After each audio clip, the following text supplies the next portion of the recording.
कि जब रामचंद्र पर विपत पड़ल तब वन में जानकी हरण हुई ग। और जब बौराऊ पर विपत पड़ल तो भस्मासुर भी दुश्मन हुई ग।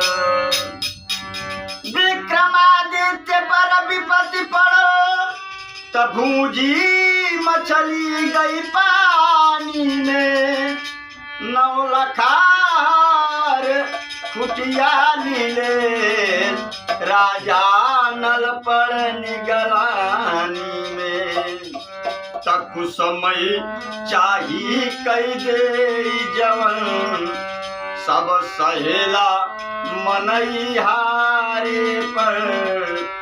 बल बुद्धि विवेक कुल नष्ट होला जब चढ़ाए दरिद्र कपारे पर।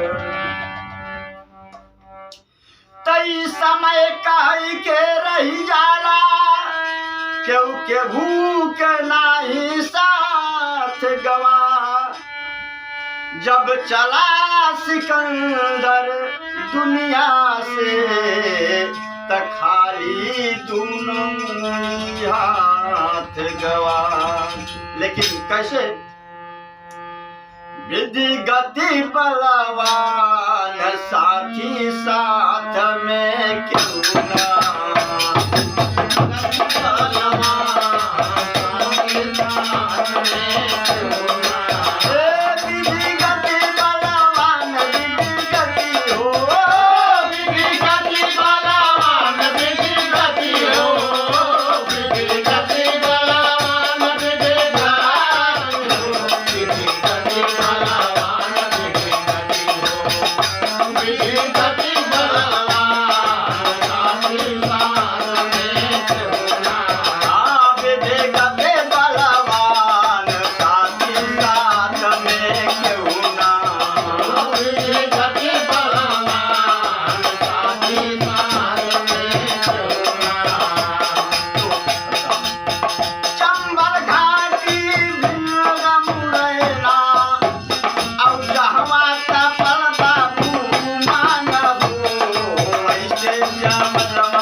उन्होंने अपने विचार को प्रकट कर रहे हैं कैसे। अरे चोरवा कहेगी वो चोरवा निकलेगा,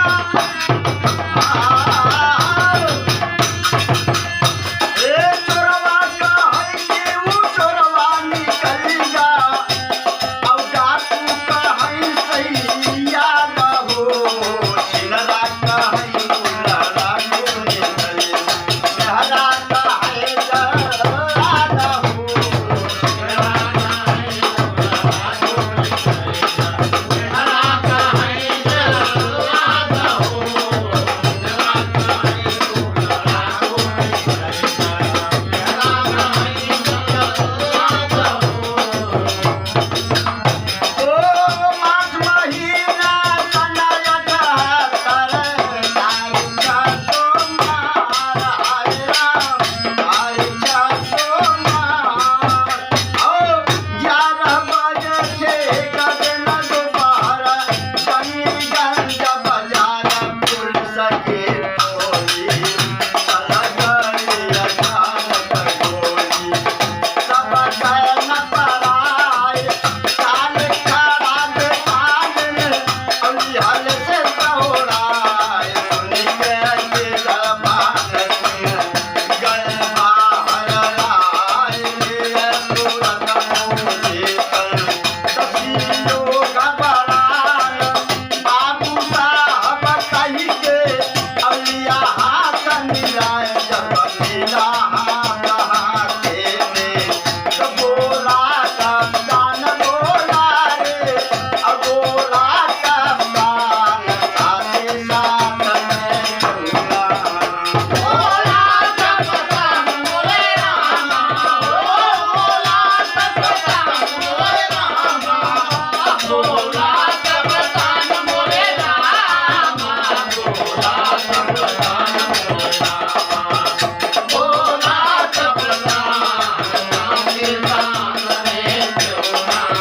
अब देगा ते बलवान साथे साथ में चलूंगा, अब देगा ते बलवान साथे साथ में चलूंगा।